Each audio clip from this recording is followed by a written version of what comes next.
Rebel star Prabhas ప్రస్తుతం back to back భారీ budget చిత్రాలతో గ్లోబల్ బాక్స్ ఆఫీస్ ను షేక్ చేస్తూ ఇండస్ట్రీలో మోస్ట్ బిజియెస్ట్ హీరోగా దూసుకుపోతున్నారు.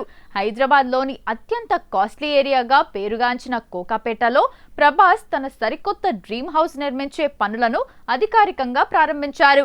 రియల్ ఎస్టేట్ పరంగా హైదరాబాద్ లోని టాప్ లొకేషన్ గా దూసుకుపోతున్న కోకాపేట్ ఓఆర్ఆర్ ఎగ్జిట్ సమీపంలో ప్రభాస్ కు చెందిన 2 ఎకరాల భారీ స్థలంలో ఈ నూతన గృహ నిర్మాణం జరుగుతోంది.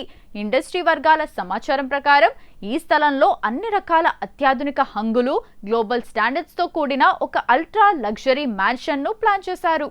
ఇంటర్నేషనల్ ఆర్కిటెక్ట్స్ డిజైన్ చేసిన ఈ లగ్జరీ ప్యాలెస్ లో భారీ హోమ్ థియేటర్, అత్యాధునిక జిమ్నేషియం, స్విమ్మింగ్ పూల్, ఇండోర్ స్పోర్ట్స్ ఏరియాతో పాటు ప్రభాస్ సినిమాల సిట్టింగ్స్, కథల చర్చల కోసం ప్రత్యేకంగా ఒక లావిష్ లాంజ్ ను కూడా డిజైన్ చేసినట్లు తెలుస్తోంది. ప్రస్తుతం ఈ లొకేషన్ లో గృహ నిర్మాణానికి సంబంధించిన ప్రాథమిక భూమి పనులు శరవేగంగా సాగుతున్నాయి. షూటింగ్స్ లేని సమయంలో ప్రభాస్ ప్రశాంతంగా గడిపేందుకు, అలాగే ఇండస్ట్రీ ప్రముఖులకు ఆతిథ్యం ఇచ్చేందుకు వీలుగా ఈ అల్ట్రా ప్రైవేట్ ప్రాపర్టీని డెవలప్ చేస్తున్నారు. ఒకవైపు కొత్తింటి పనులు చూసుకుంటూనే ప్రభాస్ తన లైనప్ తో బాక్స్ ఆఫీస్ పై దండయాత్రకు సిద్ధమవుతున్నారు.